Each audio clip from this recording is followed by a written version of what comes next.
Hello students, चलिए start करते हैं। एक्सरसाइज 9.4 डिफरेंशियल इक्वेशन का क्वेश्चन नंबर 19 देखते हैं क्या है। The volume of spherical balloon being inflated changes at a constant rate. क्या कहा है उसने कि एक बैलून का जो वॉल्यूम है वो कांस्टेंट रेट से चेंज हो रहा है।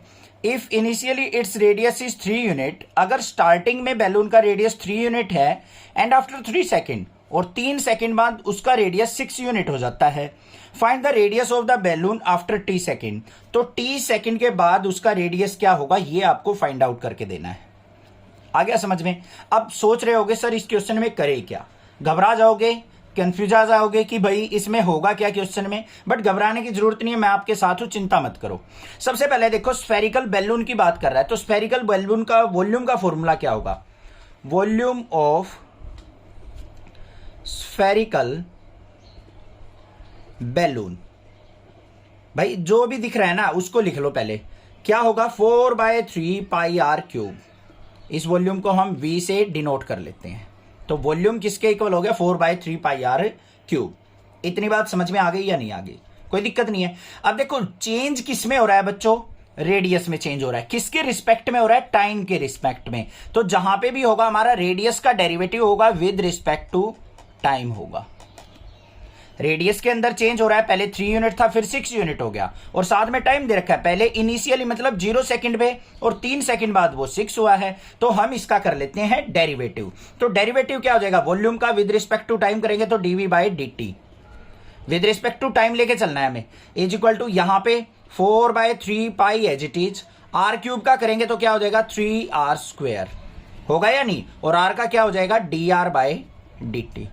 इतनी बात समझ में आ गई या नहीं आ गई? रेडियस का with respect to time dr/dt, volume का with respect to time dv/dt। तो ये आ गया मेरे पास, 3 से 3 कट गया, तो dv/dt जो आ गया मेरे पास वो किसके इक्वल आ गया? 4πr² into dr/dt। ठीक है। अब बच्चों एक बात देखो, उसने क्या कहा था? The volume of spherical balloon being inflated change at a constant rate. जो वॉल्यूम चेंज हो रहा है ना वो कांस्टेंट रेट से हो रहा है। ये देखो ध्यान से, वॉल्यूम जो है टाइम के साथ वो कांस्टेंट रेट से चेंज हो रहा है। तो हमारा यहां पे क्या होगा? अकॉर्डिंग टू क्वेश्चन dv/dt जो होगा वो क्या होगा? कांस्टेंट दे रखा है भाई क्वेश्चन में। तो यहां पे dv/dt को हम क्या ले लेते हैं? कांस्टेंट ले लेते हैं। k कांस्टेंट मान लिया। ये हमें क्या दे रखा है? कांस्टेंट।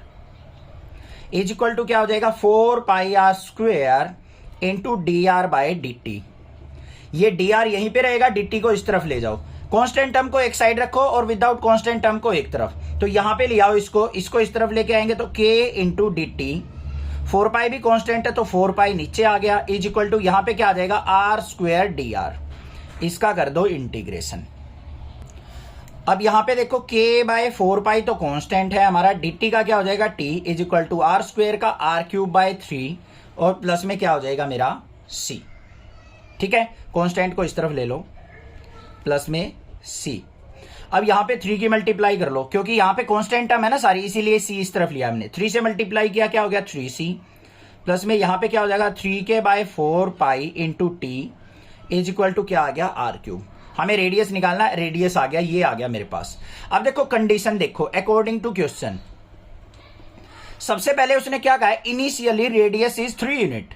इनिशियली मतलब जब टाइम हमारा 0 था तो रेडियस हमारा 3 यूनिट था, यही दे रखा है ना, टाइम 0 पे रेडियस 3 यूनिट। इसको पुट कर लो यहां पे।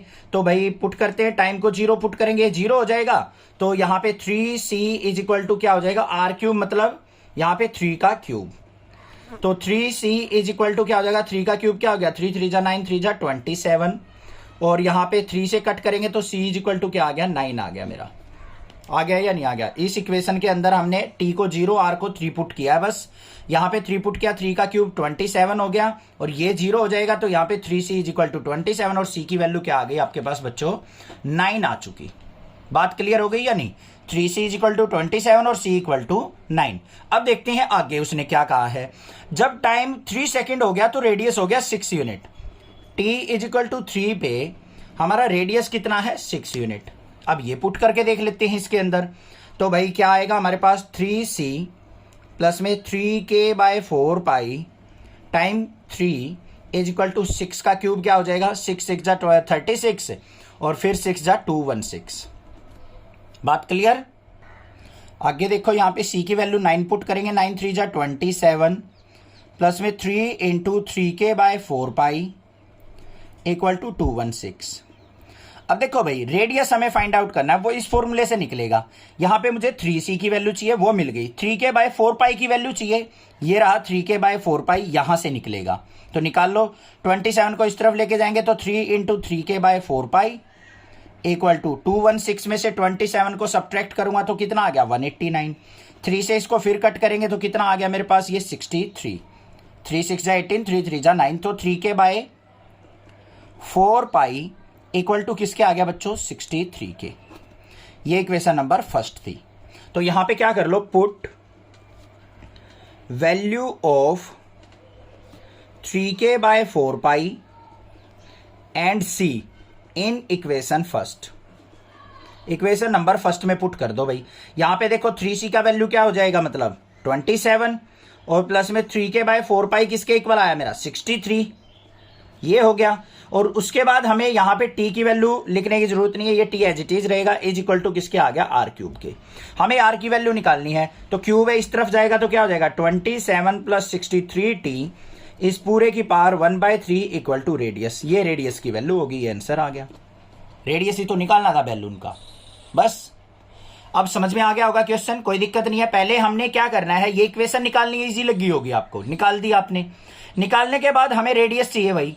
रेडियस निकालने के लिए मुझे कांस्टेंट c की वैल्यू भी चाहिए और 3k बाय 4 पाई की वैल्यू भी चाहिए। उनको कैसे सिंप्लीफाई करेंगे, अपनी गिवन कंडीशन से। जब टाइम 0 था, रेडियस 3 था, तो उससे निकल गई c की वैल्यू। फिर दूसरी कंडीशन दे रखी है, टाइम 3 सेकंड पे रेडियस हो गया 6 यूनिट, उससे निकल गई मेरी 3k बाय 4 पाई की वैल्यू। इन दोनों वैल्यू को उठा के इसमें पुट कर दिया, रेडियस की वैल्यू आ गई। इतना रेडियस होगा हमारा बैलून का। बस आ गया ना समझ में। किसी भी टाइम t पे इससे हमारा रेडियस निकलेगा। अब t सेकंड पे पूछा था, अब मान लो यहां पे आपको 10 सेकंड पे पूछ रखा होता तो t की जगह 10 पुट कर लेते। 20 सेकंड पे क्वेश्चन पूछ ले तो 20 पुट कर लेते। ऐसे करना होता है। समझ में आ गया होगा, माइंड में सेट हो गया होगा क्वेश्चन। अगर अच्छे से समझ में आया है तो प्लीज मेरी रिक्वेस्ट है आपसे, आपके टीचर की, प्लीज एक सब्सक्राइब बटन जरूर दबाइए और एक बार शेयर जरूर कीजिए और 8th 9th 10th 11th के बच्चों को नेक्स्ट क्लासेस के बारे में जरूर बताइए। आपके इस सपोर्ट के लिए मैं आपका दिल से धन्यवाद करता हूं। Thank you students.